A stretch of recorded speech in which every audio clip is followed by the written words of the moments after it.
아멘. 오늘 읽은 베드로 전서 말씀은 예수님의 수제자였던 베드로가 고난 가운데 있는 성도들을 향해 보낸 여러 가지 권면을 담고 있는 편지의 말씀입니다. 1장부터 우리 읽지 않았지만 여러 가지 주제를 가지고 권면을 주고 있는데요. 여러 가지 시험 가운데 참 내후외환의 그런 고난 중에 있는 성도들에게 산 소망이 되신 예수 그리스도를 말해주고 있고요. 그 주님을 힘입어서 이 세속의 거친 세상 가운데서 거룩한 삶을 살아가고 또 하나님을 경외하고 더 나아가 이웃과의 관계 가운데 힘써 서로 뜨겁게 사랑하고 오늘 읽은 본문에서는 하나님의 말씀을 사모하고 살아가라 라고 권해주고 있습니다. 여러분, 세상이 참 우리 그리스도인들 믿음의 사람들이 살아가기가 참 만만하지 않습니다. 세상의 환경은 우리의 믿음을 적대시합니다. 예수 그리스도의 그 참빛을 받아들이지 못하는 그런 세상 중에 우리는 어떻게 이 험한 세상을 승리하며 믿음으로 살아가야 할까요? 오늘 읽은 본문이 그 해법을 우리에게 주고 있다 할 수가 있습니다. 오늘 읽은 본문에 보면 어린아이 같은 갓난아이 같은 그 순전한 마음으로 어머니의 젖을 사모하는 마음으로 하나님의 말씀을 사모하라 라고 말씀하고 있습니다. 어머니의 젖은 바로 어린아이에게는 생명의 젖줄입니다. 생명 그 자체이고 전부이죠. 어린아이가 그렇게 어머니의 젖을 사모하듯이 하나님의 말씀을 통해서 이 거칠고 험한 세상을 또 고난의 시간을 잘 견디고 헤쳐나가라, 승리하라 라고 말씀을 주고 있는 것입니다. 그래서 오늘 저는 하나님이 기뻐하시는 교회, 우리가 꿈꾸는 교회, 오늘 9번째 순서로 하나님의 말씀이 충만한 공동체라는 제목으로 함께 몇 가지 말씀을 나누어 보고자 합니다. 하나님의 말씀이 도대체 우리를 어떻게 만들어 가시는가? 첫 번째로는 하나님의 말씀은 모든 악을 벗어버리게 한다 하는 사실입니다. 본문 1절을 우리 같이 한번 읽어보겠습니다. 시작. 그러므로 모든 악독과 모든 기만과 외식과 시기와 모든 비방하는 말을 버리고, 여기 여러 가지 것들이 나와 있는데 이것은 취할 것이 아니라 버릴 것들입니다. 여기 나온 5가지를 한번 유심히 보십시오. 이것은 형제와 형제 사이를, 동역자와 교우 사이를, 아니 사랑하는 모든 이들 사이를 어그러지고 뒤틀어 놓아버리는 아주 나쁜 죄의 요소들입니다. 악독이 무엇입니까? 악독이라는 말, 그것은 카키아라는 단어인데 악한 욕망, 마음, 의도, 거기에서부터 그 마음 보이지 않는 것부터 출발해서 행동에 이르기까지 모든 구체적으로 드러나는 악의 요소들, 그러니까 악의 개념을 뛰어넘는 행함으로 실천되는 그런 요소들까지 총망라하는 것이 악독입니다. 그러니까 악독은 정말 악한 거예요. 마음도 그렇고 행동도 그렇게 나옵니다. 그래서 복 있는 사람은 죄인의 길을 따르지 않고 그 자리에 서지 않고 그 오만한 자리에 앉지 않는 것이라 시편은 우리에게 교훈하고 있지요. 기만은 무엇입니까? 기만이라는 건 돌로스라는 말인데 이것은 깜빡 눈속임 하는 것입니다. 이 말의 뜻은 어디에 사용되냐면 낚시꾼이 물고기를 잡을 때 그 낚시에 미끼를 달지요. 미끼를 툭 던져가지고 하는 그 행위. 물론 우리가 고기를 잡는 것 자체가 기만은 아닙니다. 그러나 그런 모습을 기만이라, 눈속임이다, 거짓된 것이다. 예, 달콤하게 뭔가 거기에 좋은 것이 있을 줄 알고 미끼를 딱 던져놓고 거기에 자기의 뱃속을 차리고 이익을 취하고 자신의 것을 취해가는, 여러분 이 세상에 그런 것들이 얼마나 많은지 몰라요. 우리가 눈을 크게 뜨고 또 뜨고 살아가도 이 세상엔 우리의 주머니를 노리는 사람도 많고 우리의 것을 갈취하고 쓰러뜨리려 하는 온갖 유혹과 악들이 많이 존재합니다. 정신을 똑바로 차리고 살지 않으면 어느새 그 유혹에 빠져들지 모르는 세상이에요. 이런 기만, 이런 것들이 있다는 거예요. 예수님께서 요한복음 1장에 보면 나다나엘이라는 제자를 만나셨는데 그 나다나엘을 보고 꿰뚫어 보시면 뭐라고 말씀하시냐면 이 사람에게는 간사함이 없도다라고 말씀했습니다. 간사함이라는 것이 돌로스랑 똑같은 단어입니다. 기만, 간사함. 그러니까 남을 속이고 거짓을 통해서 자기의 이익을 취하려고 하는 그 마음이 너에게는 없구나. 순수한 마음이에요. 깨끗한 마음을 가지고 있다는 것입니다. 좋은 칭찬이지요. 저와 여러분에게도 이런 거짓된 모습, 기만적인 모습이 없기를 바랍니다. 또 외식은 무엇입니까? 여기 외식이라는 것은 외적으로 드러난 어떤 의로움, 착한 것, 칭찬받을 만한 것, 그런 좋은 모습을 포장해서 자신의 악을 덮고 가면을 쓰고 나오려는 마음, 그것이 외식입니다. 우리는 나도 모르게 어느 순간에 이런 이중적인 외식에 빠지기가 십상입니다.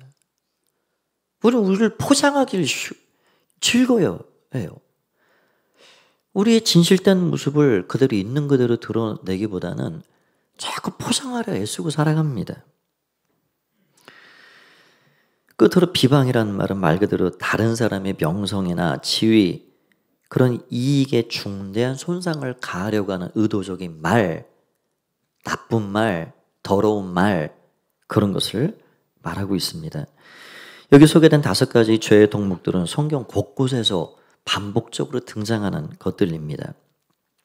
이런 것들이 지금 뭐와 대치가 되고 있냐면 앞쪽에서 쭉 권면해주고 있는 말씀들 가운데 특별히 그 앞에 4번째 권면한 서로 뜨겁게 형제 안에 사랑하라라는 말씀과 대치되고 있어요. 1장 22절 말씀을 보면 이렇게 되어 있습니다. 너희가 진리를 순종함으로 너희 영혼을 깨끗하게 하여 거짓이 없이 형제를 사랑하기에 이르렀으니 마음으로 뜨겁게 서로 사랑하라. 사랑할 수 있는 출발이 될 수 있는 힘과 능력을 주셨다는 겁니다. 우리 안에는 사랑의 원천이 없습니다. 그래서 십자가에서 우리 대신 모든 죄짐을 당하시고 심판당해 죽어주신 우리를 사랑하실 때 끝까지 사랑하시는 그 사랑이 우리 안에 심겨졌기 때문에 사랑하기에 이르렀기 때문에 너희가 형제를 뜨겁게 서로 사랑하라 라고 말해주고 있는 것입니다. 그러니까 이렇게 형제를 뜨겁게 사랑하는 데는 여기 나오고 있는 악독, 기만, 외식, 시기, 비방 이런 것들이 함께 양립할 수가 없습니다. 이건 그렇지 않나요? 뜨거운 사랑 안에 어떻게 악독과 시기와 외식과 비방하는 것들이 거기에 같이 할 수 있을까요? 그런 것들이 우리 안에 차고 들어온다는 것은 이미 형제를 미워하고 있다는 것입니다. 이 성경이 형제라 말하는 것은 다 자매가 포함된 것입니다. 그러니까 2가지가 한 마음에 공존할 수가 없는 거예요. 우리는 그래서 늘 우리의 삶의 관계 안에 고민하고 힘들어도 하고 그러고 살아가지요.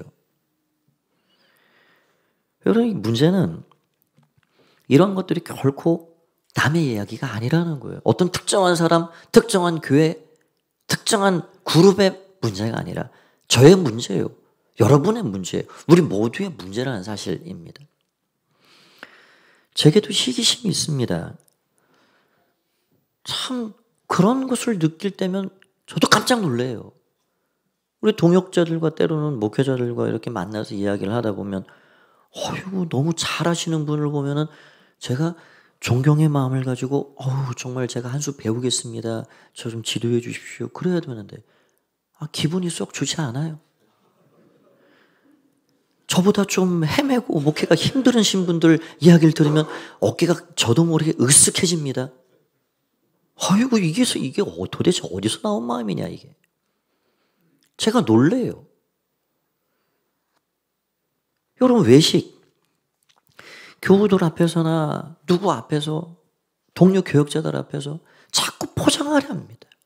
나에게도 고민이 있고 어려움이 있음에도 불구하고 자꾸 포장하려 해요. 가면을 쓰려 해요. 그런 모습에 놀랍니다. 여러분 그러니 이것이 저뿐의 저만의 문제입니까? 아닙니다. 우리 모두가 무게는 다르지만 다 함께 고민해야 하는 문제입니다. 그런데 문제는 이것을 어떻게 하라고 권면하고 있습니까? 지금 베드로 사도는 그것을 벗어버리라는 거예요. 이 벗어버리다 하는 이 말이 어떤 말씀과 동일어로 사용됐냐면 아포티테미라는 단어인데 로마서 13장 12절에 보면 그렇게 되어 있습니다. 밤이 깊고 낮이 가까웠으니 그러므로 우리가 어둠의 일을 벗고 빛의 갑옷을 입자. 마치 이것을 옷을 갈아입고 새 옷을 입는 것으로 비유하고 있습니다. 사도 바울이 어떤 옷은 벗어버리라 그럽니까? 어둠의 옷은 벗어버리라는 거예요. 여러분, 어둠과 빛으로 비교하기 이전에 우리가 이 뜨거운 여름에 땀 흘리며 열심히 일해서 땀이 흠뻑 젖고 때묻고 냄새나고 오염된 옷을 밤에 그냥 입고 잘 수가 없잖아요. 벗어버리는 거예요. 그리고 내일 아침은 새로운 옷을 입는 겁니다. 그것은 무슨 선택할 일이 아니에요. 단호하게 아포티테미라는 것은 아예 제끼라는 겁니다. 그것을 벗어버리고 벗어야 새 옷을 입기 때문에 빛의 옷, 의로운 옷, 여기서 그리스도의 옷을 입으라라고 말씀하고 있는 것입니다. 그런데 문제는 이러한 벗어버리고 새 옷을 입는 이 일이 마음먹은 대로 우리의 의도와 의지대로 이게 가능해지는가? 그런 면에서 우리는 한계를 느끼고 삽니다. 여러분 연초에 결심하고 지금 10월 달이 됐는데 뒤돌아보시면 얼마나 많은 것들을 실천하시고 여기까지 오셨습니까? 이제 채 3개월이 남지 않았습니다. 올해는 반드시 성경을 일독하고야 말리라. 잘 지키고 계십니까? 우리가 결심한 대로 잘 되는 것 그것도 있겠지만 그러지 않는 것들에 우리는 실망하고 절망하고 그래서 필요한 게 뭐냐? 하나님의 말씀입니다. 오늘 사도는 그래서 신령한 말씀을 사모하라 라고 이야기를 하고 있는 것이죠. 하나님의 말씀은 우리로 하여금 예수님을 가까이 하게 만들고 죄를 멀리하게 만들어줍니다. 미국의 저명한 설교가요 신학자인 존 파이퍼 목사님, 이 목사님은 우리나라에 많은 저서가 번역으로 나와도 있고 참 귀한 영성 신학자이신데 이분이 그 어머니가 우리가 종전에 드렸던 찬양의 가사처럼 어머니가 읽으며 눈물 많이 흘리시던 그 성경책을 물려받으면서 어머니가 그 사랑하는 아들에게 그 성경책에 이런 글귀를 쏘어 주었답니다. 그 말은 이런 말입니다. 이 성경이 너를 죄와 가까이 하지 못하게 할 것이다. 그렇지 않으면 죄가 너를 이 책과 가까이 하지 못하게 할 것이다. 하나님의 말씀이 가까워지면 하나님의 말씀을 마음에 담으면 죄가 멀어진다는 거예요. 그런데 죄가 가까워지면 하나님의 말씀이 스르르 내 삶에서 떠나간다는 거예요. 여러분 무엇을 가까이 하시겠습니까? 무엇과 친하게 지내시겠습니까? 여러분 하나님의 말씀은 놀랍고 신비로운 능력을 우리의 삶에 주고 있습니다. 그래서 히브리서의 말씀은 하나님의 말씀은 살아 운동력 있어 좌우의 날선 어떤 검보다도 예리하여 영과 혼과 및 관절과 골수를 찔러 쪼개기까지 하며 너희의 마음과 생각을 감찰한다고 이야기를 하고 있습니다. 그 말씀이 우리의 마음에 새겨지고 신비에 새겨지면 우리의 생각 가운데 그 말씀이 살아 역사하면 우둔한 우리의 머리를 깨우쳐 지각을 주시고 지혜를 열어주시고 명철하게 하시고 좌우를 분별치 못하는 우리의 삶에 좌우를 분별할 수 있고 선악을 알 수 있는 지혜를 넣어주시고 어느 길을 따라야 할지 어느 방향으로 내 삶을 이끌어 가야 할지 모르는 우리의 삶을 갈 길을 지도해 주시는 내 발의 등불과 같은 능력의 말씀이 된다는 것입니다. 하나님의 말씀은 죄를 보게 하고 죄를 찔러내고 죄를 파괴시키고 죄를 거두어 내버리는 능력의 말씀입니다. 믿으십니까? 이 하나님의 말씀, 이 하나님의 말씀을 더 사모하고 사랑하고 살라는 거예요.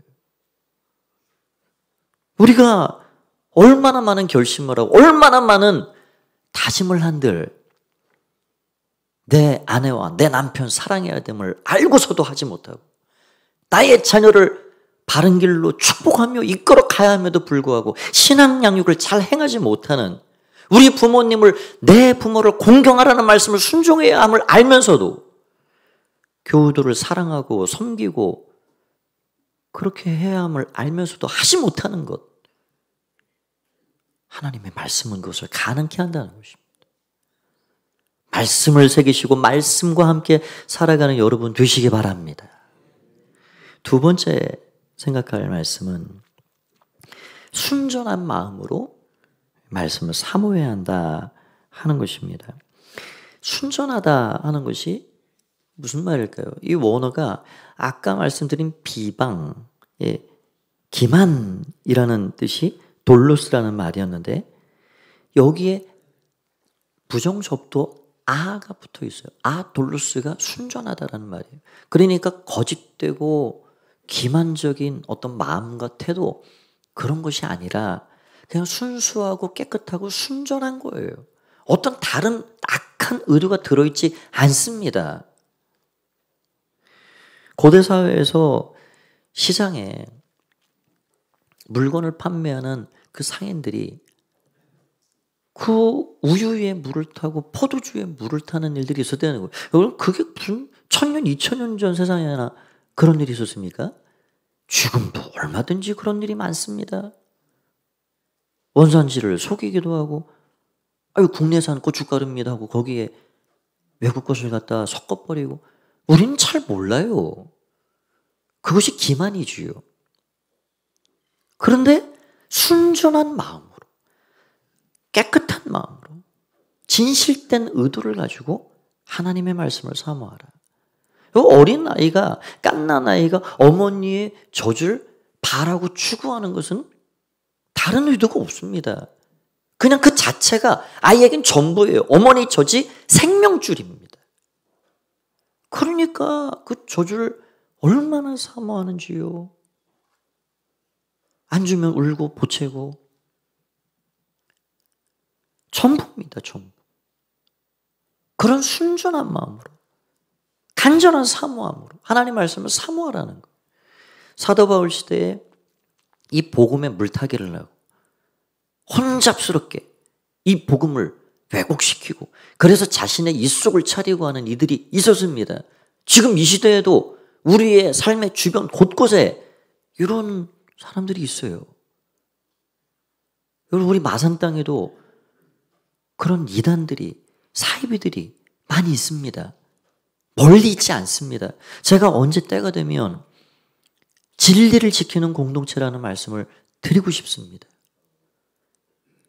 우리 주변에 눈 뜨고 코 베이는 자신의 입속을 말씀을 들이대면서 차려가고 호주머니를 털어가고 영혼을 갈취해가는 마치 본인이 메시아고 교주인 양 그렇게 자처하는 이 복음을 왜곡시키고 혼잡스럽게 만든 사람들이 있단 말이죠.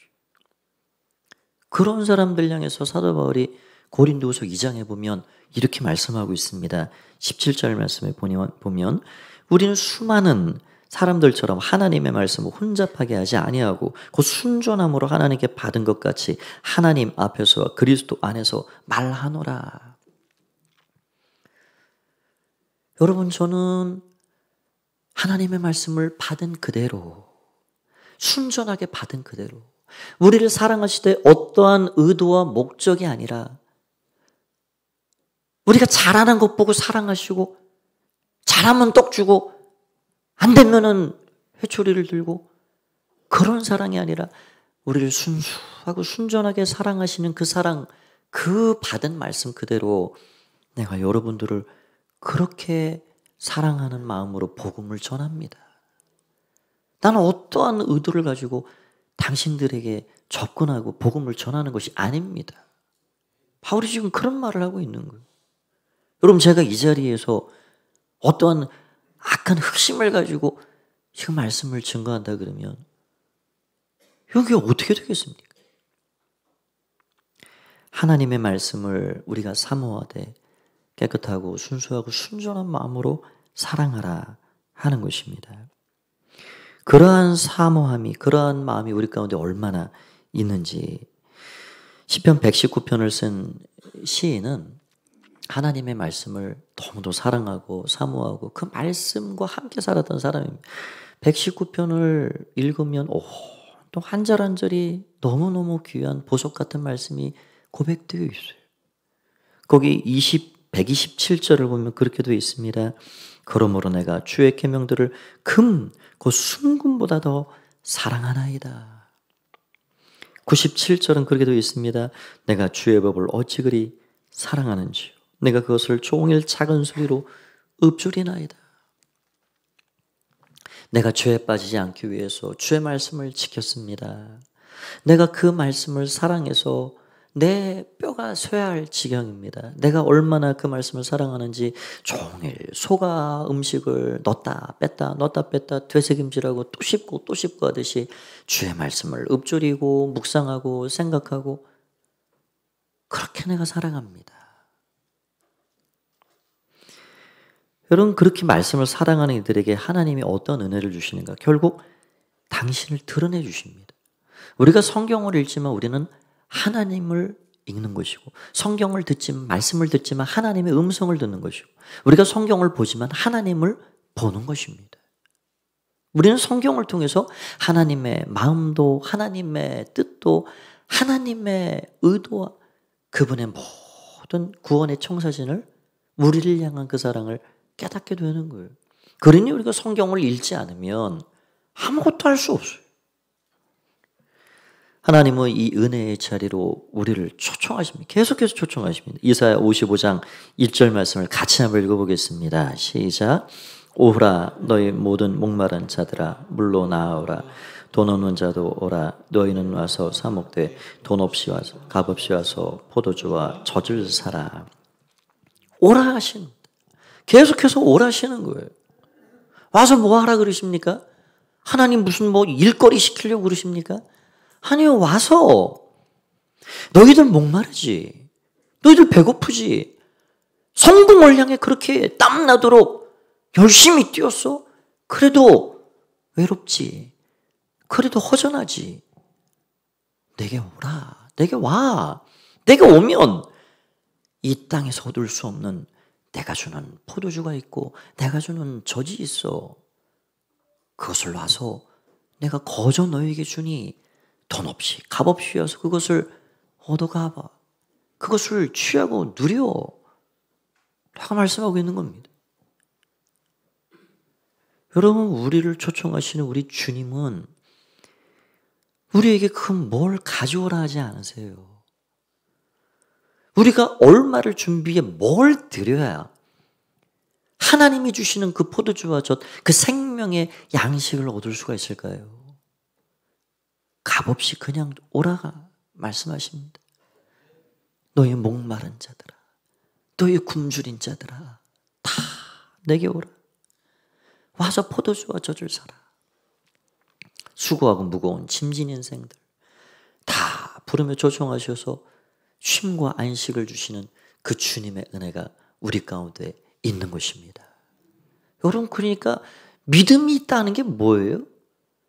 믿음이 있다는 건 그냥 나가는 겁니다. 아버지하고 아버지 품으로 가는 거예요. 오늘 아버지의 집에 잘 오셨습니다. 아버지의 집은 용서가 있습니다. 사랑이 있습니다. 소망이 있습니다. 무거운 짐 지고 한 주를 살았더라도 관계 어렵고 경제생활이 힘들고 이 땅만 바라보면 여러 가지 어렵고 힘든 일이 쌓이고 또 쌓이지만 아버지의 집에는 쉼이 있습니다. 안식이 있습니다. 이 땅에서 취할 수 없는, 맛볼 수 없는 소망이 아버지 집에 있는 거예요. 아버지의 집에서 하나님 베푸시는 영적인 신령한 포도주와 젖을 마음껏 받아 누리시는 여러분 되시기 바랍니다. 그 은혜를 우리가 힘입고 사는 이게 얼마나 큰 감사거리인지. 마지막 세 번째입니다. 말씀은 우리를 성장시킨다 하는 것입니다. 사도는 말씀을 사모하는 목적이 무엇인가 분명히 말해주고 있습니다. 2절을 우리 같이 한번 읽어보겠습니다. 시작. 갓난 아기들 같이 순전하고 신령한 젖을 사모하라. 이는 그로 말미암아 너희로 구원에 이르도록 자라게 하려 함이라. 자라게 하기 위함. 자라게 하기 위함이라. 성장시키고 변화를 경험하게 하고. 여러분, 우리가 예수님을 믿는다는 그 믿음의 맛이 무엇일까요? 아, 참 좋다. 내 결심으로 안 되고, 뭐 좋은 강의 들어서 잘 안 되고, 아, 그런데 하나님의 말씀을 내가 마음에 새기고 말씀을 순종하고 말씀을 따르려 하니 이게 되는구나. 뭘 경험하는 겁니까? 변화를 경험하는 것입니다. 우리 안에 찾아오신 성령님은 우리로 하여금 눈을 열어주십니다. 깨닫게 해주십니다. 그 나를 보게 하는 거예요. 여러분, 세상 사람들은요, 하나님의 말씀을 가까이 하지 않으면 다 손가락질하게 바쁩니다. 그냥 너는 어떠냐 이거예요. 여러분, 이렇게 하면은 하나는 앞을 향하지만 네 개는 너는 그러잖아요. 너는 그렇게 살아? 너는 정말 그래? 우리가 하나님의 말씀을 읽으면 제일 처음 받는 유익이 나를 본다는 거예요. 내가 외식하고 있구나. 내가 기만하고 있구나. 내 안에 악이 있구나. 내가 나도 모르게 비방하는 말을 쏟고 있구나.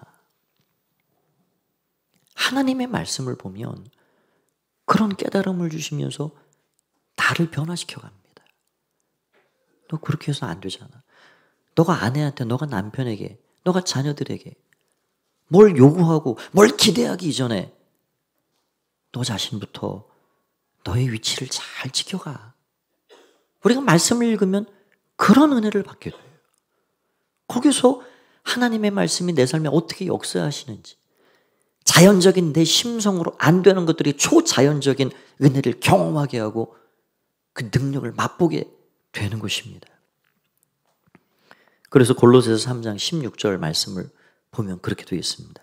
그리스도의 말씀이 너희 속에 풍성히 거하여 모든 지혜로 피차 가르치며 권면하고 시와 찬송과 신령한 노래를 부르며 감사하는 마음으로 하나님을 찬양하라. 신령한 노래를 부르고 함께 사랑의 교제를 나누고 정말 그렇게 아름답고 복된 삶을 살기 위해서는 그리스도의 말씀이, 하나님의 말씀이 너의 마음에 풍성히 거하게. 밥 못 먹어서 굶주린 인생, 그것도 안타깝지만 하나님의 말씀이 없어 가라고 줄여가고 기근 가운데 탈진되어 살아가는 인생, 하나님 그 인생을 불쌍히 보시는 거예요. 왜 우리에게 이 생명의 말씀이 있음에도 불구하고 이 말씀을 먹지 않습니까? 이 말씀을 가까이 하지 않습니까? 그래서 오늘 베드로 사도는 어린아이 같은 마음으로 이 하나님의 말씀을 사모하라는 거예요. 갓난난 이의 마음으로 목말라 쓰러져가는 목마른 사슴처럼, 단비를 기다리는 메마른 땅처럼 하나님의 말씀을 사모하고 말씀을 그렇게 사랑하고 살아가라는 것입니다. 우리 인생의 빵, 떡은 중요한 것입니다. 그러나 빵과 떡으로 얻은 생명은 짧고 연약합니다. 또 배고프고 또 먹어야 하고. 그러나 하늘의 떡인 하나님의 말씀을 통해 얻은 생명은 견고하고 영원합니다. 우리를 세워가는 것이요. 본문 3절은 그렇게 마지막으로 이야기를 하고 있습니다. 3절 말씀 같이 읽습니다. 시작. 너희가 주의 인자하심을 맛봤으면 그리하라. 이 인자하심을 맛보다라는 것은 그 원조가 다윗입니다. 다윗은 시편 34편 8절에서 이렇게 이야기를 하고 있습니다. 너희는 여호와의 선하심을 맛보아 알지어다. 그에게 피하는 자는 복이 있도다. 고난으로 수많은 어려움을 당했던 다윗의 삶에 그 숱한 죽음의 위기를 넘길 수 있었던 것이, 그 비결이 어디에 있습니까? 하나님의 말씀의 약속을 붙잡았던 거예요. 말씀이 나의 피난처가 되고, 말씀이 그 숱한 위기 가운데서 지혜를 주고 능력을 주고, 말씀이 나를, 내 삶을 붙잡아가는 그 맛을 본 것입니다. 그래서 다윗이 얼마나 좋은지요. 여러분, 좋은 거 있으면은 이거 해봐, 이렇게 하면 돼, 거기 한번 가봐 그러잖아요. 너희는 여호와의 선하심을 맛보아 알지어다. 맛본 사람은 그 맛을 알아요. 그리고 또 맛보기를 원하는 것입니다. 하나님의 말씀의 능력을 맛보며 살아가시는 여러분 되시기 바랍니다. 우리가 그 맛을 보고 살아야 하지 않을까요? 꿀송이보다 때로는 더 단 말씀, 우두남을 열어주고 지각을 열어주는 지혜의 말씀, 내 힘으로 내 능력으로 할 수 없는 그 거칠고 험한 어려움 가운데 문제를 헤쳐나갈 수 있는 능력의 말씀, 꼬이고 엮이고 어떻게 풀어가야 할지 모르는 관계의 문제 가운데 기도하고 말씀을 붙잡고 나아가니 내 안에 사랑할 마음도, 용서할 마음도, 다가갈 마음도, 능력으로 다가오셔서 우리를 채워가시는 그 말씀, 그 말씀을 우리가 맛보고 살아야죠. 맛보아 알지어다. 그래서 제가 권면드리고 싶습니다. 하루하루 큐티를 생활화하시면 좋겠습니다. 우리 교회 가운데는 삶공부가 또 진행이 되고 있습니다. 이 삶공부는 해가 갈수록 더 넓어지고 깊어지고 강좌들이 늘어날 것입니다. 1년에 최소한 한 번은 삶공부에 한번 참여해 보시면 좋겠습니다. 개인적으로는 큐티를 하고 우리가 새벽마다 큐티 말씀을 가지고 말씀을 대합니다. 여러분, 그 새벽 시간에 나오지 못하시거든 스트리밍 집에서도 가능하십니다.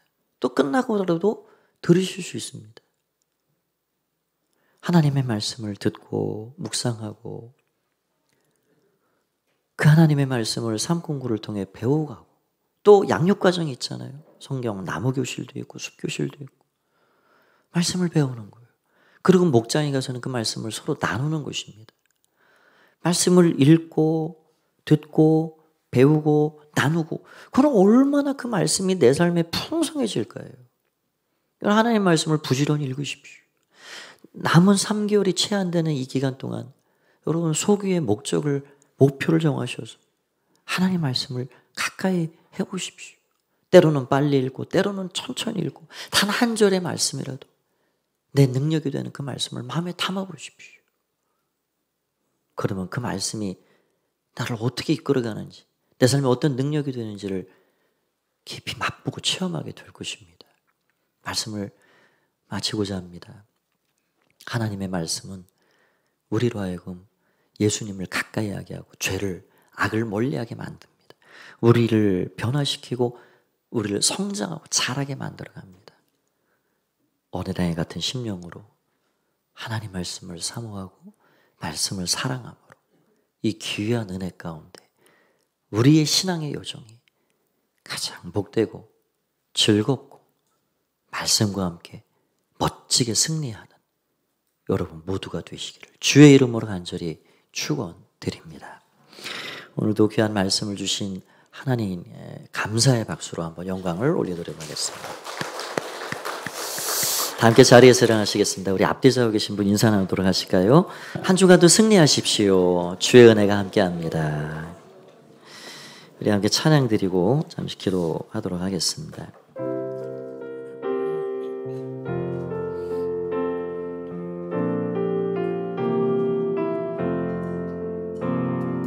달고 오묘한 그 말씀, 생명의 말씀은 귀한 그 말씀 진실로 생명의 말씀이 나의 길과 믿음 밝히 보여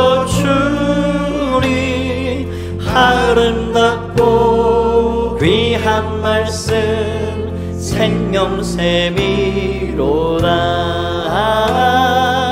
아름답고 귀한 말씀 생명샘이로다. 귀한 주님의 말씀은 내 노래 되도다.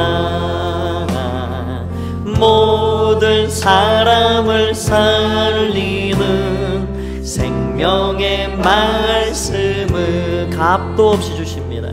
값도 없이 받아 생명길을 가니 아름답고 귀한 말씀 생명샘이로다. 아름답고 귀한 말씀 생명샘이로다. 널리 울리고 널리 울리어 퍼지는 생명의 말씀은 마음의 용서와 평안을 골고루 주나니 다만 예수 말씀 듣고 복을 받네. 아름답고 귀한 말씀 생명샘이로다. 아름답고 귀한 말씀 생명샘이로다. 우리 함께 한번 기도하겠습니다. 기도하고 우리 삶의 자리로 돌아가시지요. 하나님, 말씀을 내 앞에 내 곁에 주셔서 감사합니다. 말씀을 펴게 하시고 말씀을 읽게 하시고 말씀을 담게 하시고 말씀을 더 사모하고 정말 사랑함으로 하나님의 은혜를 맛보고 경험하며 살아가는 한 주간의 삶, 우리 평생의 삶이 되게 해주십시오. 그런 마음으로 우리 말씀을 기억하며 다짐하는 기도로 다 함께 기도하도록 해서 함께 기도합니다. 살아계신 주님을 찬양합니다. 오늘 우리를 불러주셔서 감사하며 하나님의 말씀을 마음에 담고 나아갑니다. 주님, 우리에게 생명의 말씀이 충만한 삶이 되게 하여 주시옵소서. 늘 하나님 살리시는 진리의 말씀, 생명의 젖줄이 되는 능력의 말씀을 깊이 맛보고 알게 하여 주옵소서. 가난아이 같은 어린아이 같은 마음으로 언니의 젖을 사모하는 마음, 하나님의 말씀을 순전한 마음으로 사모하게 하여 주시옵소서. 하나님의 베푸시는 그 은혜를 맛보 알게 하여 주옵소서. 우리를 붙잡고 이끌어가시는 나를 지키시는 그 능력의 말씀을 경험하게 하여 주시옵소서. 아버지 감사합니다. 아버지 말씀을 통하여 삶의 변화를 맛보게 하시고 하나님 자라고 성장하는 은혜를 베풀어 주시옵소서. 아버지 감사합니다. 아버지 감사합니다. 죄를 멀리하고 악을 멀리하고 벗어버릴 능력이 하나님의 말씀인 줄 믿사오니 한 주간의 모든 삶도 주정하시고 다스려 주시옵소서. 아버지 감사합니다. 모든 영광 주님 올라가 주시옵소서. 예수님의